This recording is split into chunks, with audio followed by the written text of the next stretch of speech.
So guys, Arugba will be coming out again. Will be coming out from the Osun Osogbo Grove to go back to the palace. So we're waiting for all. Watching the live here.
Bàbá ẹ sáré bá wa kí wa ẹ kú ọdún bàbá ẹ jọ ẹ sọ fún wa kó tó ṣẹlẹ̀ nínú bàbá ọdún lọ́dún ẹ máa wọ wájú sà ọdọọdún lè rí wàá pààkó ọdọọdún láàrin mọ́ra àjọsọdún ọdún náà ń jọ sí ṣọ̀tún ìwọ lóòdì àjọsọdún ìṣe.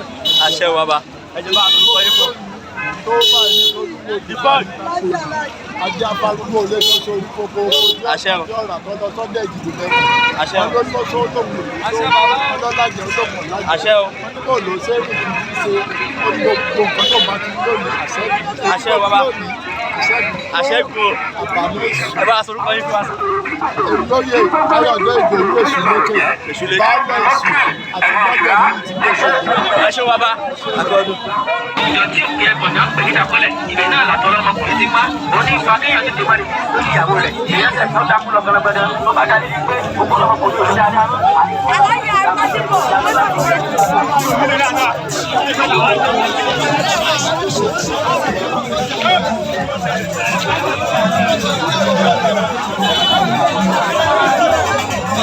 Orí ọmọ ṣáma ẹ náà ní ẹjọ́.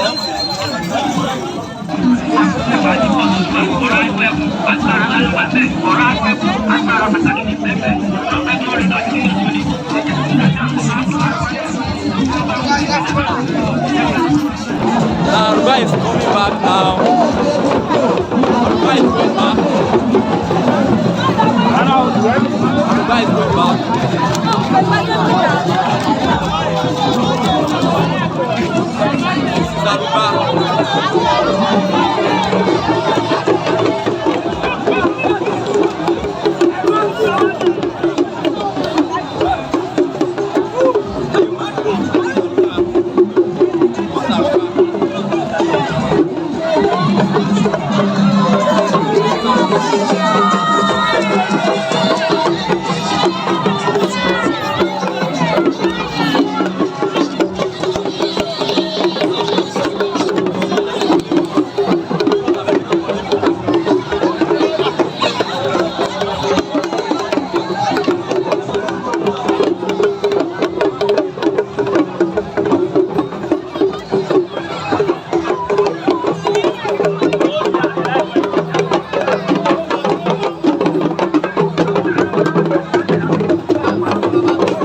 Àkàndé tewétegbò tí mú ní wà nílera tó péye ni gbogbo ẹni ọba mọrírì tí wọ́n ń pè nílera kọjá yà súnmọ́ wa lágbára Ọlọ́run àìsàn òní tí wọ́n á ní sàròlọ ayé wa.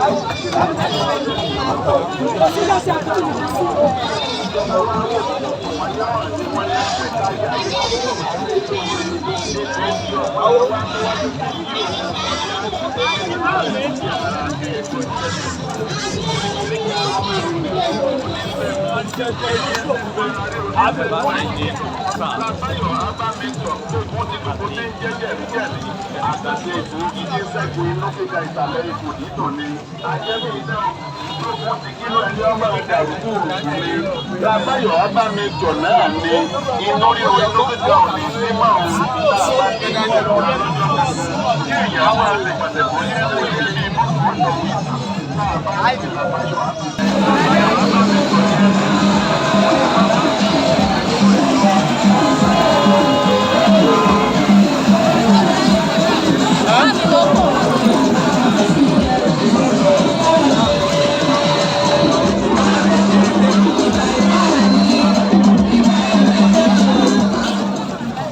Guys, as you can see, people are going in trance.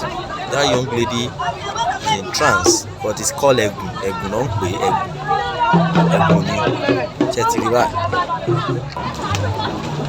See? These are the children of Orisha Osun. As you can see them, Sheshe Lagba. Sheshe is real. Egun, which we can call trance in English, as you can see. So thank you very much, guys. Thanks for watching. Don't forget to click on the red subscribe button down below to subscribe free of charge.